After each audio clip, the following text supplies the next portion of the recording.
Eh, si nanay, oh. Natagpuan ko dito sa barangay ito, ma'am. Barangay Pulong Palasan. Hindi. Sitio 5, Bahay Pare. Barangay Bahay Ah, Pare. barangay Bahay Pare, oh. Ilang taong ka na, nanay? Bibende siya is. Oh, 96 si nanay. Malakas po yung tinga ni nanay, oh. Yung pandinig. Alam po on. Opo, ano sikreto niyo po? Ha? Ano po sikreto niyo? Ba't mahaba buhay mo, nanay?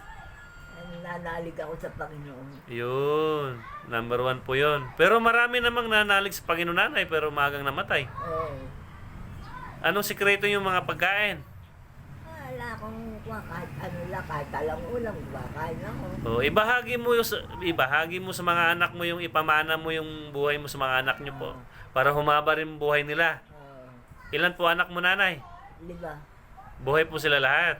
Oo. 4 na babae sa lalaki. Opo. Adi senior na po kayo lahat, ma'am. Ay, ikaw hindi ka pa pala senior. Senior ka na po. Pantatlo yan. Ah, ito yung bunso kay mama. Si mama anak niya. Hindi, pantatlo ako. Ah, pangatlo kayo. Hindi, si nanay pinuntahan ko lang dito kasi may libre kami therapy. Yan, oh. Hindi naman sa stroke. Hindi sa stroke po, no? Hindi, magapa. Pero namamaga yung paa niya, oh.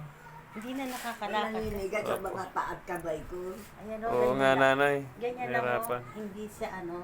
Ilang buwan na yan po, o taon na ganyan. Taon na. Matagal na po, no? Ano, hindi sa ano, o yung paa niya. Kasi ito mga babad sa tubig hindi, ito eh. tataas ko, hindi niya maano, hindi niya maituwid. Ayan, oh, Babad sa nahirapan. tubig yan, dalaga pa Ganyan lang lang. ako, nakababad na Oo sa nga po. tubig yan. Ah, ano, nanay? Dalaga pa lang ako, babad na sa tubig yan hanggang sa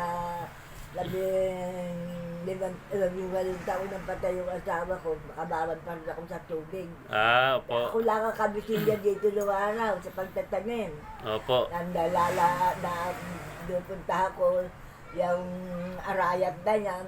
Nilibot niyo po yung Pampanga. Buong Pampanga. Oo.